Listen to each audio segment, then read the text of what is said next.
নমস্কাৰ, মই astrologer NKumar। মই মোৰ জ্যোতিষ অনুৰাগী সকলো বন্ধু বান্ধৱীক সম্ভাষণ জনাইছোঁ। মই আপোনালোকৰ লগত এটা বিষয়বস্তু আলোচনা কৰি আছিলোঁ, সেইটো হ'ল আমাৰ কৰ্মভাৱ। কাৰণ কৰ্মভাৱৰ পৰা আপোনাৰ কৰ্ম, জীৱন জীৱিকা, চাকৰি আদি বিষয় বহুত কথাই গম পোৱা যায়। সেই বিষয়ে ইতিমধ্যে মই বহু কথাই কৈ আছোঁ।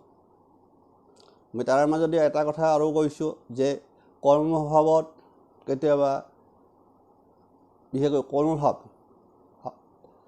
যিটো ৰাশিত পৰে, অৰ্থাৎ লগ্নাপেক্ষে দশম ৰাশি, সেই ৰাশিটোৰ ওপৰতো কৰ্মৰ নিৰ্ধাৰণ হয় বা চাকৰি কৰ্ম এইবিলাক কিছু পৰিমাণে হ'লেও ডিপেণ্ড কৰে কেতিয়াবা, কাৰণ সেইটোও চাব লগা হয়। আনফালে কেতিয়াবা দেখা যায় যে কৰ্মপতি যিটো লগ্নৰ যিটো ভাৱত আছে, সেই ভাৱৰ ৰাশি যিটো ৰাশিত বহি আছে, সেই ৰাশিকো প্ৰভাৱান্বিত কৰে। সেইকাৰণে মই কৈছোঁ যে কৰ্ম বিচাৰটো সহজ কথা নহয়, কাৰণ তোৰ মাজেদি কিছু হ'লেও জনাটোও দৰকাৰ। আনফালে আৰু এটা কথা আছে যে বহুতেও জানিব বিচাৰে আমাৰ ৰাশি লৈও যে মই অমুক ৰাশি, মোৰ কেনেকুৱা কৰ্ম ভাগ্য হ'ব, সেই দুটাও সেইটো নিৰূপণ কৰে। গতিকে ৰাশি এটাৰ ওপৰত দুই ধৰণত চাব পাৰি যে আপোনাৰ ৰাশি কি ৰাশি মানুহ আপুনি, সেইমতো আপোনাৰ কৰ্ম বা জীৱিকা চাকৰি বাকৰি কথা আহি পৰিব। দ্বিতীয়তে যিটো দশম ভাৱত যিটো ৰাশি থাকিব তাৰ ওপৰতো আহি যাব। কিন্তু আমি বহুতে নাজানো, গতিকে সেই বিষয়ে কিছু হ'লেও জ্ঞান থকাটো দৰকাৰ। তেতিয়া আপোনালোকেও অলপ কিছু হ'লেও সাহসটো মনত আহিব যে মই কি, যদি মোৰ চাকৰি নাই মই কি ব্যৱসায় কৰিম, তাৰ ওপৰতো ভিত্তি কৰিব। যদি আপুনি, মই কৈছোঁ সেই ৰাশিটো, সেইকাৰণে 12টা ৰাশিৰ বিষয়ে কিছু হ'লেও বিশেষকৈ কৰ্ম জীৱন বা আপোনাৰ ব্যৱসায় বাণিজ্য, চাকৰি হ'লে চাকৰি কেনেকুৱা বিভাগত হোৱাৰ সম্ভাৱনাটো প্ৰবল হৈ থাকে।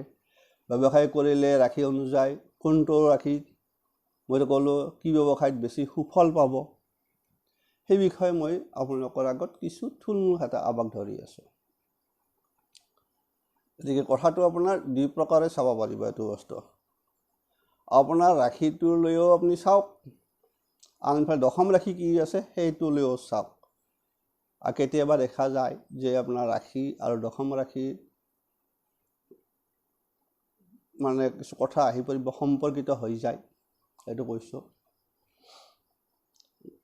সেইমতে আপোনালোকে নিশ্চয় কিছু হ'লেও আভাস পাব।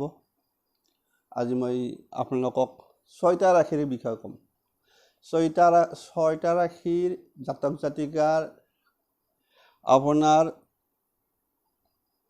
কৰ্ম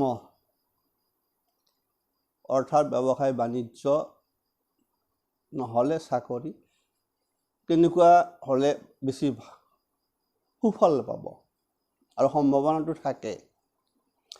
প্ৰথম ৰাশিটো আহক। আমি জানো যে আমাৰ ৰাশিচক্ৰৰ প্ৰথম ৰাশিটোৱে হ'ল মেঘ ৰাশি। গতিকে মেঘ ৰাশিৰ এজন জাতক জাতিকাৰ কাৰণে কি ব্যৱসায় কৰিলে,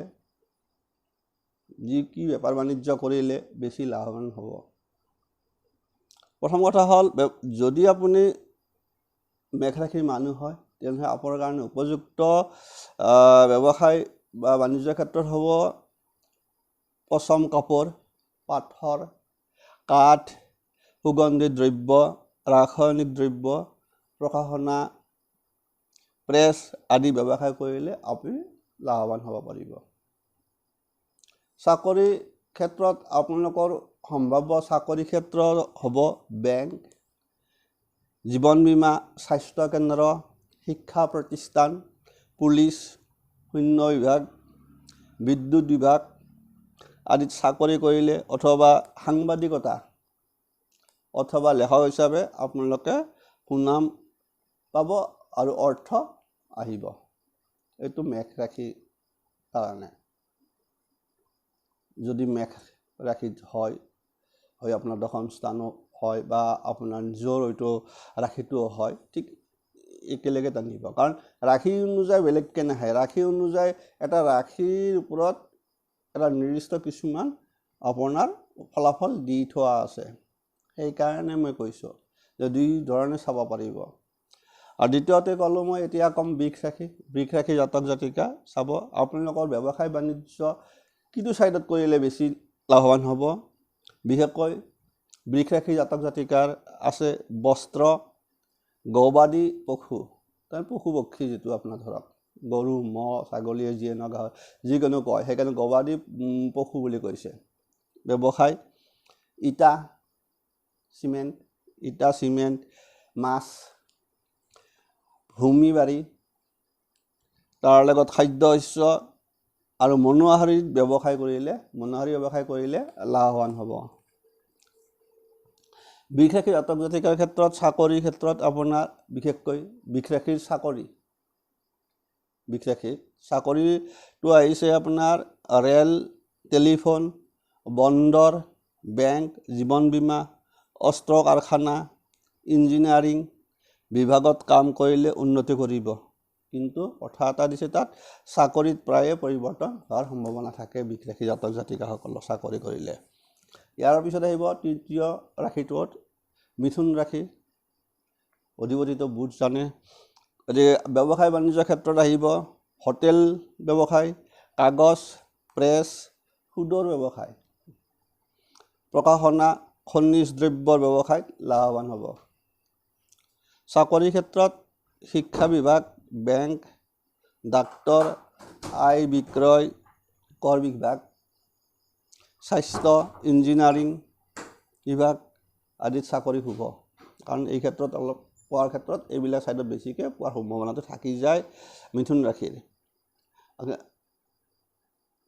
কিন্তু একাধিকবাৰ বিদেশ যাত্ৰাৰ সম্ভাৱনা থাকে তাৰপিছত আহিব চতুৰ্থ ৰাশিটোত কৰ্কট ৰাশি ব্যৱসায় বাণিজ্যটো হ'ব আছে আপোনাৰ প্ৰকাশনা প্ৰেছ মাছ সুৰা ব্যৱসায় বস্ত্ৰ ঊল কাগজ আমদানি ৰপ্তানি দ্ৰব্য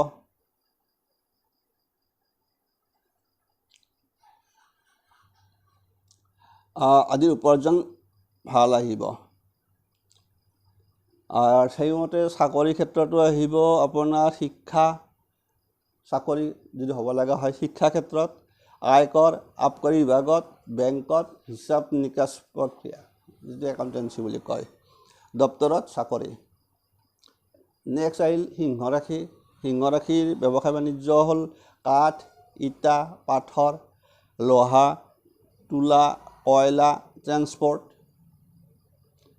প্ৰভৃতি ব্যৱসায়ত উন্নতি চাকৰিৰ ক্ষেত্ৰত আছে পুলিচ বিভাগ মিলিটাৰী বিভাগ ছেক্ৰেটাৰিয়েট আইন শিক্ষা দপ্তৰত চাকৰি আপোনাৰ পদোন্নতি আৰু অৰ্থ আহিব নেক্সট কন্যা ৰাশি হ'ল অধিপতি বুধ ব্যৱসায় বাণিজ্যৰ ক্ষেত্ৰত সফল হ'ব প্ৰকাশনা প্ৰেছ কাগজ বস্ত্ৰ খনিজ দ্ৰব্য মণিহাৰী দ্ৰব্য যৌতিক চৰ্চা তাৰ ধন উপাৰ্জন চাকৰিৰ ক্ষেত্ৰত আছে আপোনালোকৰ শিক্ষা বেংক আয়কৰ আবকাৰী আদালত বন বিভাগ বন্দৰ বিভাগত চাকৰি কৰিলে উন্নতি গতিকে মই ইয়াতকৈ দীঘল নকৰোঁ বাকী মই আজি 6টা ৰাশি অনুযায়ী আপোনাৰ কৰ্ম চাকৰি ব্যৱসায় বাণিজ্য বিষয়ে কিছু আভাস এটা আপোনালোকক দিলোঁ আপোনালোকে নিজে গম পাব যে আপোনালোকৰ এনেকুৱা ক্ষেত্ৰত হ'লে বিশেষকৈ যিবিলাকৰ চাকৰি বাকৰিৰ ক্ষেত্ৰত যদি পোৱা নাই বা নোপোৱাকৈ বয়স গৈছে সেইসকলে যিটো ৰাশিৰ মানুহ সেই হিচাপত আপুনি ব্যৱসায় কৰিলে লাভৱান হ'ব পাৰিব আজিকে এৰিছোঁ নমস্কাৰ